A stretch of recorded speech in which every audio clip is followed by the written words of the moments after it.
성도 여러분, 안녕하세요. 우리 민족의 큰 명절이지요. 한가위를 맞이해서 우리 모든 가족이 한자리에 모였습니다. 사랑합니다. 축복합니다. 또 감사합니다. 어떤 가정은 많은 사람들이 모여서 예배 드리는 것 아니라 홀로 예배를 드리셔야 하는 가정이 있을지도 모릅니다. 역시 그 가정 가운데도 홀로 있는 것 아니라 우리 하나님께서 함께 하시기 때문에 그것도 역시 하나님의 은혜와 사랑이 넘치는 자리가 될 줄을 믿습니다.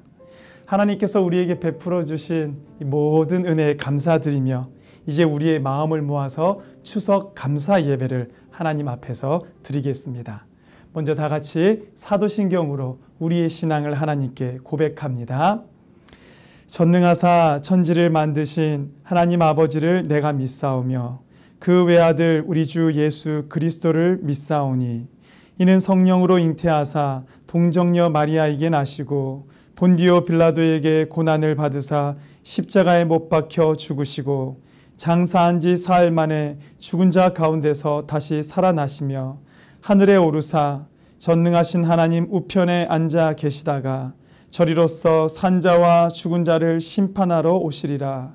성령을 믿사오며 거룩한 공회와 성도가 서로 교통하는 것과 죄를 사하여 주시는 것과 몸이 다시 사는 것과 영원히 사는 것을 믿사옵나이다.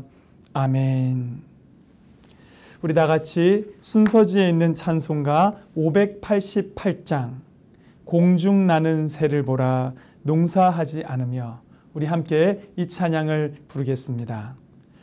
공중 나는 새를 보라 농사하지 않으며 곡식 모아 곡간 안에 들인 것이 없어도 세상 주관하는 주님 새를 먹여주시니 너희 먹을 것을 위해 근심할 것 무엇냐. 들의 백합화를 보라 길쌈 수고 안 해도 솔로몬의 입은 옷도 입고만 못하였네. 아궁 속에 던질 풀도 귀피시거든 사랑하는 자녀들을 입히시지 않으랴. 너희들은 세상에서 무엇 먹고 마시며 무슨 옷을 입고 살까 염려하지 말아라. 이는 이방 사람들이 강구하는 것이요 너희 하늘 아버지는 너희 쓸 것 아신다. 너는 먼저 주의 나라 그의 의를 구하면 하나님이 모든 것을 너희에게 주시리. 내일 일을 위하여서 아무 염려 말지니 내일 염려하지 말라. 오늘 고생 족하다. 할렐루야. 아멘. 기도하겠습니다. 하나님 아버지, 때를 따라 햇빛과 비를 내려 주셔서 추수하게 하시는 은혜에 감사합니다. 추석 명절을 맞이하여 우리의 모든 가족이 모여 하나님 아버지 앞에 예배합니다. 우리 가족 안에 하나님을 향한 감사와 서로를 향한 사랑이 넘쳐나게 하시고 녹록지 않은 우리의 생활에서 많은 결실을 맺게 하여 주시옵소서. 우리의 가족뿐만 아니라 온 민족과 세계가 하나님께서 베풀어 주신 은혜에 감사하며 서로 사랑하게 하여 주시옵소서. 예수 그리스도 이름으로 기도하옵나이다. 아멘. 오늘 하나님께서 우리에게 주신 말씀은 신약성경 베드로전서 4장 8절의 말씀입니다. 신약성경 382면 베드로전서 4장 8절의 말씀을 우리 한 목소리로 함께 읽겠습니다. 시작. 무엇보다도 뜨겁게 서로 사랑할지니 사랑은 허다한 죄를 덮느니라. 제가 다시 한번 읽어보죠. 무엇보다도 뜨겁게 서로 사랑할지니 사랑은 허다한 죄를 덮느니라. 여러분, 오늘 읽었던 베드로전서 4장 8절, 바로 그 앞절은 베드로전서 4장 7절이겠죠. 이렇게 시작합니다. 만물의 마지막이 가까이 왔으니.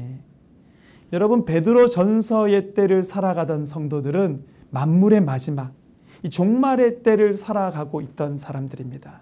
그러면서 베드로전서는 얘기하는 거예요. 종말의 때를 살아가는 성도들은 무엇을 하며 살아가야 하는가? 그들은 무엇을 위해서 살아가야 하는가?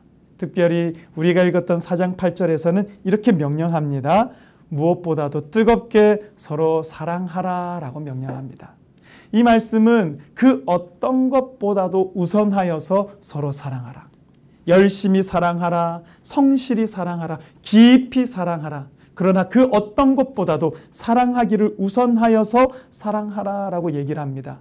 왜 이렇게 사랑해야 할까요? 우리의 이런 궁금함에 대답이라도 해주듯이 바로 뒤를 이어서 그 4장 8절의 뒷부분이 왜 사랑해야 하는지에 대한 이유를 설명해 주고 있습니다. 사랑은 허다한 죄를 덮느니라.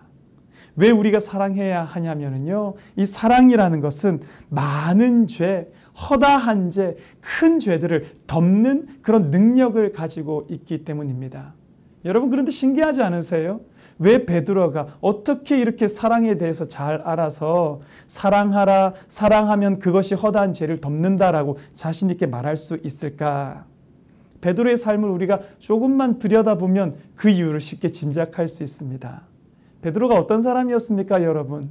예수님 앞에서, 그것도 십자가 앞에 끌려가시기 직전에 예수님께 큰 소리를 떵떵 치던 사람이었죠. 제가 죽을지언정 예수님 부인하지 않을 겁니다. 예수님께서 아니다 베드로야, 너 나를 부인하게 될 것이다, 아무리 말씀을 하셔도 예수님 그럴 일 없습니다. 제가 죽으면 죽었지 예수님 부인할 일 없습니다 라고 큰 소리 쳤던 제자였습니다.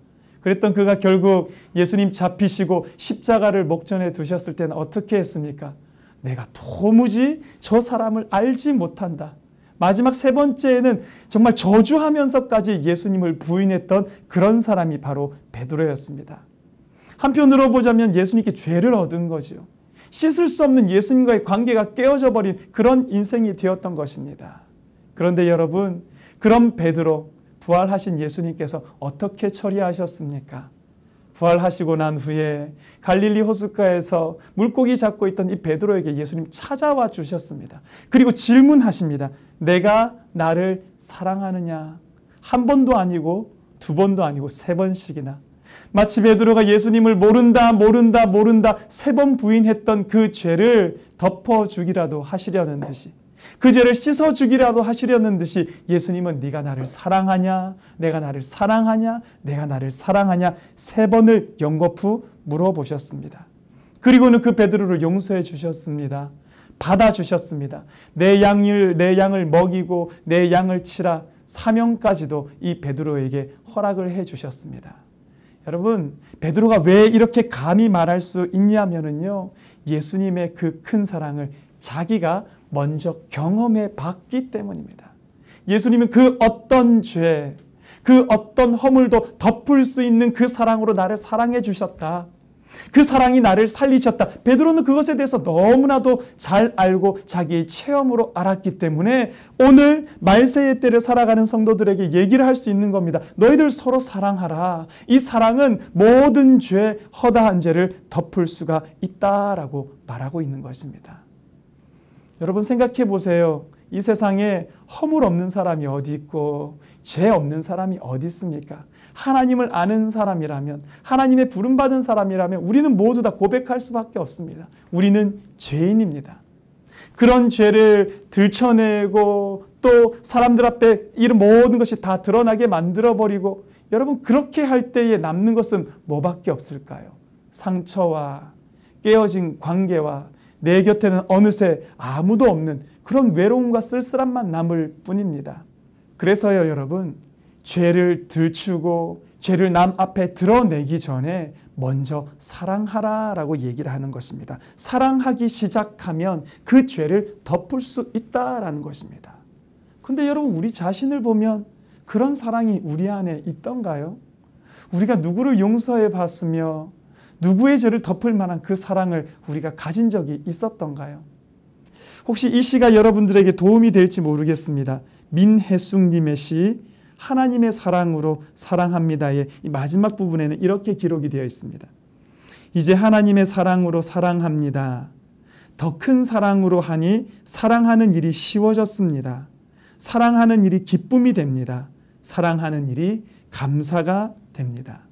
저 목사지만 저 사랑할 자신 없습니다. 그런데 이 자신은 있습니다. 하나님의 사랑의 통로가 될 자신은 있습니다.